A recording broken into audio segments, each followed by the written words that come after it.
Before we begin, let us get something out of the way. The 6 animals in this video are real.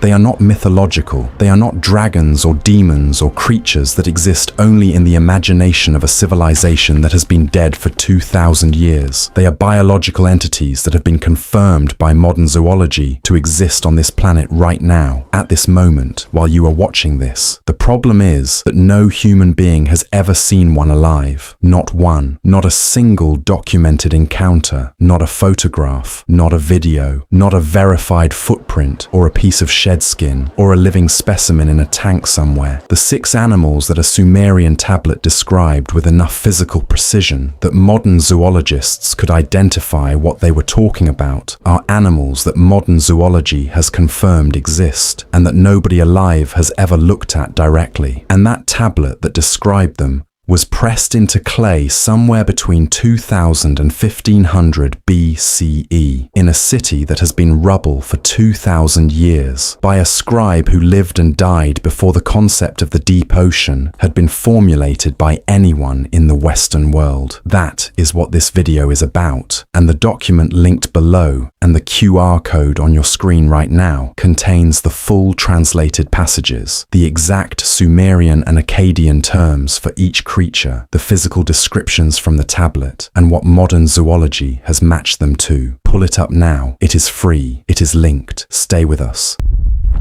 And subscribe, because what follows gets stranger as it goes.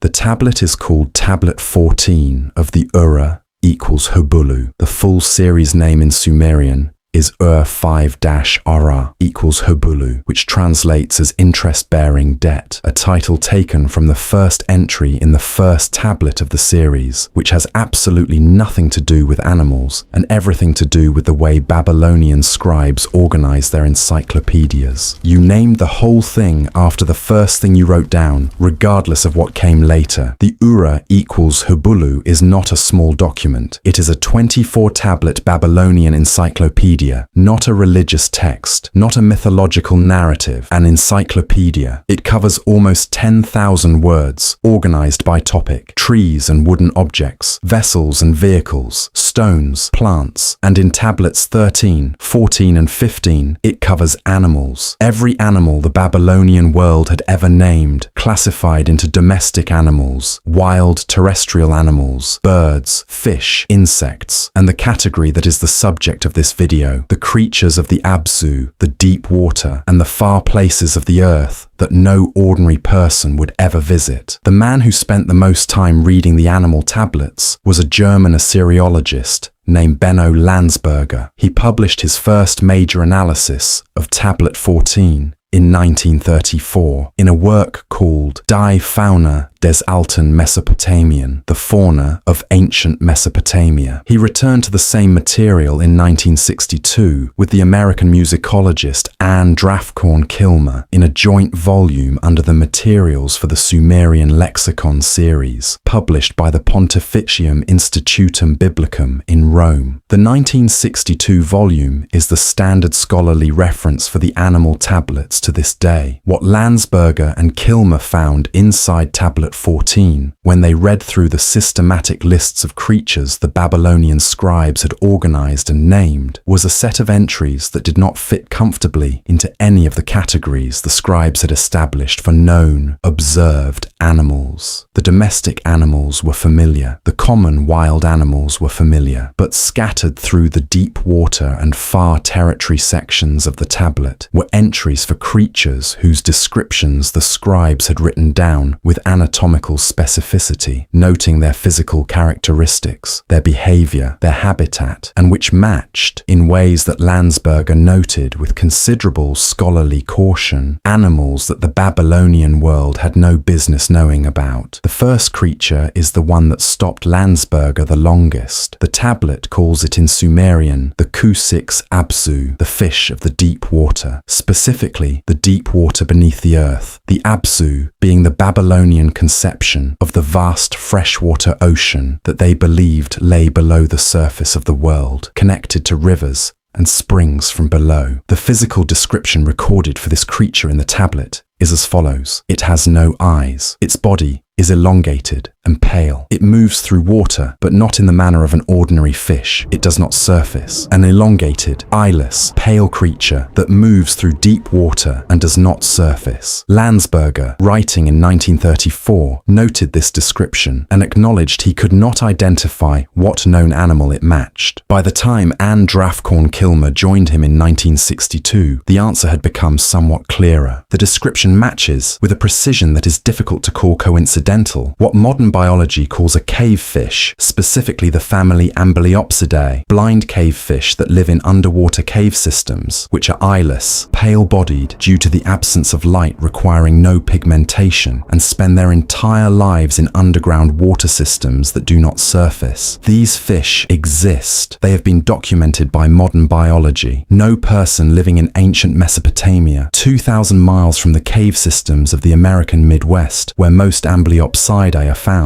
should have known about them, and yet the description is there, in a tablet from 1500 BCE. The second creature the tablet names is the Anzu-Ma, the Great Anzu. And here we have to pause because Anzu is a name most people reading about Babylon already know. Anzu is the lion-headed eagle of Babylonian mythology, the storm bird, the creature that stole the Tablet of Destinies and started a cosmic war. And when the scribe of Tablet 14 of the Urra equals hubullu writes Anzu-Ma, the first instinct is to put this in the mythology category and move on. Landsberger did not move on. He read the physical description the tablet gave for the Anzu-Ma. The tablet describes a bird of enormous size, with a wingspan the scribe measured, using a unit indicating it could shadow a man standing below it. It lives not in the cities or the marshes or the agricultural land, but in the high places, the mountains, the cedar forests, the places that are not reachable from the cities of Sumer in a short journey. It nests at altitude. It hunts by descending from height onto prey below. It does not come to the settlements of men. That is not a mythological description. That is a field observation written about a very large bird of prey that lives in high altitude terrain, far from human settlement, and the species that modern ornithology has placed in the high mountain forests and peaks of the region, stretching from modern Iran through to Central Asia, the lammergeier, the bearded vulture, Gypaetus barbatus, with a wingspan of up to 2.8 meters that genuinely does shadow a person standing below it, that nests in high mountain cliff faces, that hunts by descending from extraordinary altitude onto prey, is not an animal that Babylonian merchants or scribes in the river valleys of southern Iraq would have seen. It lives in the mountains above them. In places, the Sumerian word for unreachable actually applied to. The Anzu-Ma may have been mythology to the people in the cities. In the mountains, it was just Tuesday. The third creature is the one that makes modern marine biologists uncomfortable when you show them the passage. The tablet calls it Suhur-Mash, which translates as the goatfish or the creature of mixed nature. The physical description specifies it has the head of a goat, the body extending into a fish's form. It lives in the salt water, specifically the Erythraean Sea, which is what the ancient world called the body of water we now call the Indian Ocean and Persian Gulf combined, and it descends to depths that men cannot reach. A creature that resembles a goat at its anterior end and transitions to fish morphology, living in deep ocean water and ascending rarely. Landsberger considered several identifications. The one that subsequent scholars have returned to most consistently is the Oarfish, Regalecus glesne, the largest bony fish in the ocean, which reaches up to 8 meters in length, has a distinctive crested head bearing a plume of modified fins that can look, to someone seeing only the upper portion of the animal as it surfaces briefly, like the horns and head of a goat, lives in deep mesopelagic and bathypelagic zones, and surfaces so rarely that its existence was not confirmed by Western science until the 19th century. The oarfish was not confirmed as a real animal until the 19th century of the Common Era. The Babylonian tablet that described a deep water creature with a goat-like anterior and fish body was written in the second millennium before the Common Era. 3,000 years separate those two dates, and the Babylonian tablet names its last confirmed sighting location. It says the Suhur Mash was seen last at the mouth of the great river where it meets the salt water, which is the confluence of the Tigris and Euphrates at the head of the Persian Gulf, modern-day Basra in Iraq, the mouth of the great river. That is where it was last seen, 3,000 years ago. The fourth creature is the one that modern entomologists find the most interesting and the most puzzling. The tablet describes an insect. It is explicitly listed in the insect section of Tablet 14 that the scribe calls the buzzing creature of the forest that no man enters. Its characteristics: it is not a bee, not a fly, not a locust. It produces a sound that the tablet records as the sound of a distant drum. It does not sting. It does not bite. It moves in large numbers through forested areas that are described as the forest of the cedar at the edge of the world, which in Babylonian geography means the cedar forests of Lebanon or the Zagros Mountains at the far edge of their known world. A large, non-stinging, drumming insect that moves in groups through remote cedar forests. The identification that several entomologists working on Mesopotamian texts have proposed, though without the kind of formal certainty you get in a peer-reviewed journal, is the periodical cicada family, Magicicada, specifically species that produce a synchronized emergence in vast numbers, create sounds described consistently by observers as resembling drums or distant percussion, and inhabit forested areas outside of human agricultural zones. Periodical cicadas were not formally described by Western science until 1666, when John Ray noted them in Virginia. Their synchronized behavior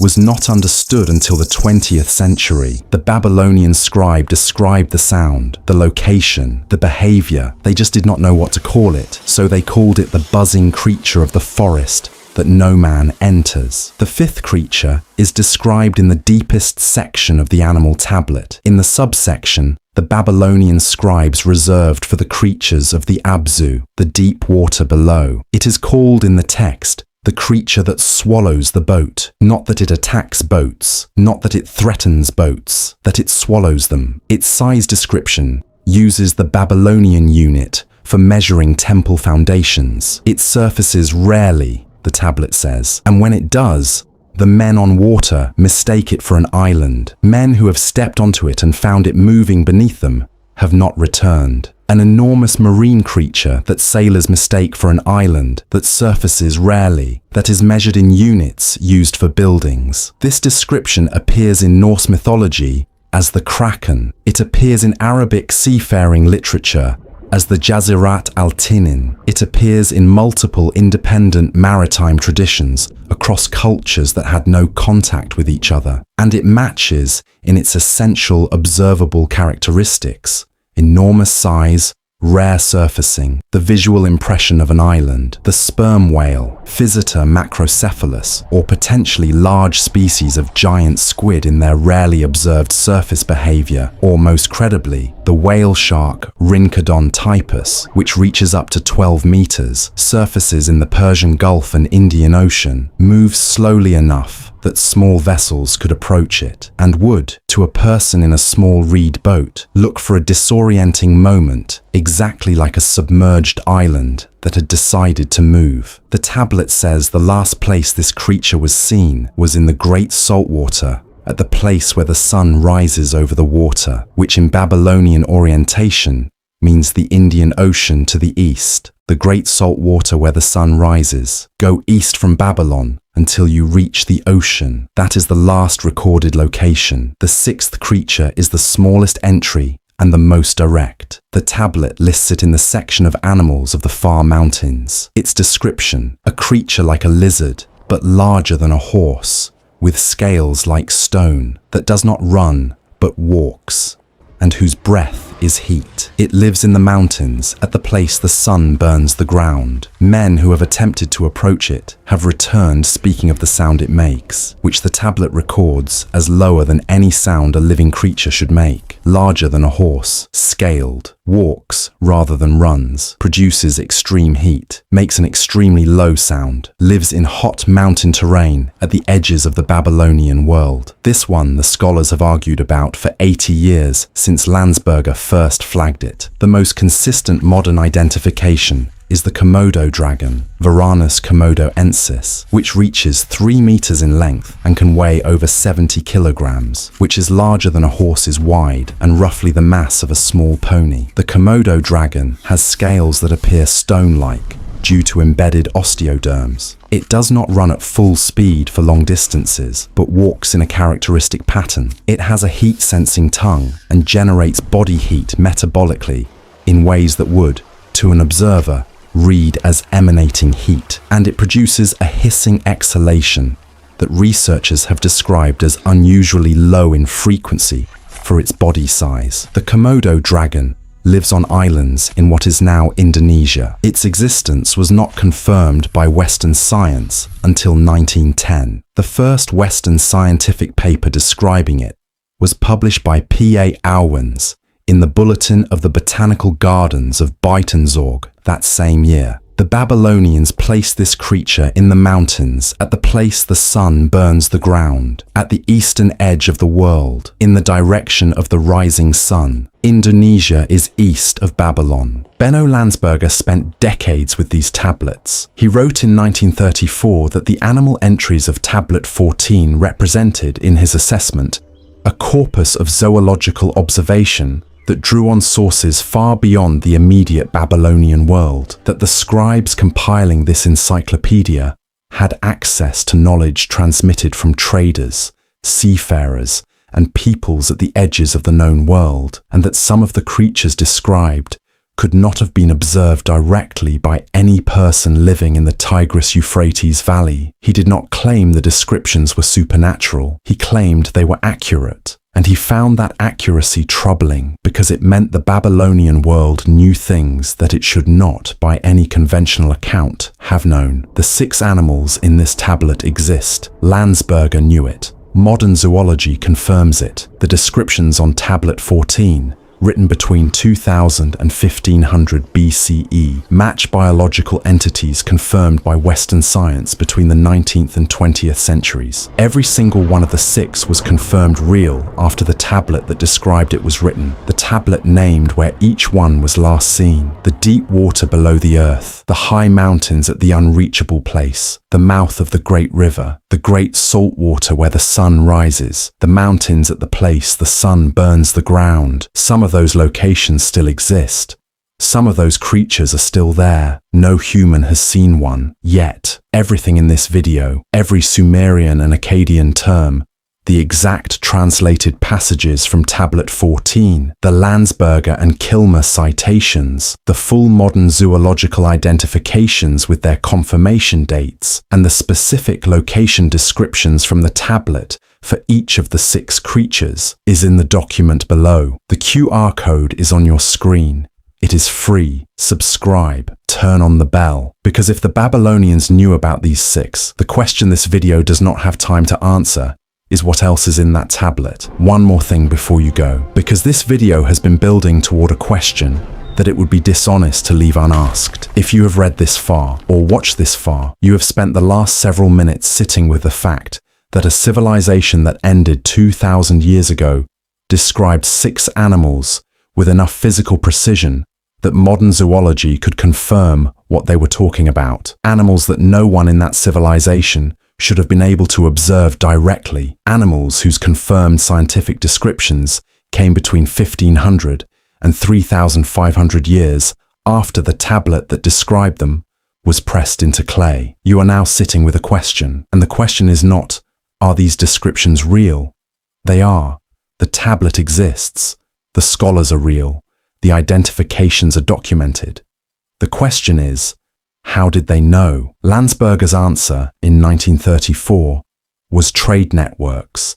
seafarers, oral traditions passed inward from people at the edges of the world, and that is probably right for most of them. The trading networks of the ancient world reached further than we have been taught, and knowledge travels faster than people do. A merchant who sailed to the mouth of the Persian Gulf and heard stories from sailors who had gone further east could have brought descriptions back. A caravan trader who crossed the Zagros Mountains could have encountered accounts of the great bird that shadows a man from above. But the eyeless pale fish of the underground water, the fish with no eyes, in a cave system that does not surface, in water below the ground, how does a description of that reach the scribes of Babylon? The tablet does not say. The tablet only records what the creature is, where it lives, what it looks like, and the fact that no man who went to find it in the deep water has returned with a clear account of having seen it. The creature exists. The tablet knew it existed. Nobody has seen one. And the tablet, if you read it in the original, uses a phrase at the end of each of these 6 entries that no translator has ever found a fully satisfying English equivalent for. Landsberger rendered it as, "It dwells in the place that is beyond the going of men." Beyond the going of men. That is where all 6 of them are, right now, today, while you are watching this, in the deep water, in the high mountains, in the eastern sea where the sun rises, in the underground rivers that do not surface. The tablet has been in the British Museum and in the Istanbul Archaeological Museums and in museum collections across the world since the 19th century. The creatures it describes have been confirmed by modern science as real. The locations it gives for where they were last seen are actual places on an actual map. The tablet is not saying these animals were seen by the Babylonians. It is recording the fact that they exist, what they look like, and where they are, precisely because they have never been fully seen by any person who could confirm the account. They are still there, in the place that is beyond the going of men. Whether that place is getting smaller every year is a question worth sitting with.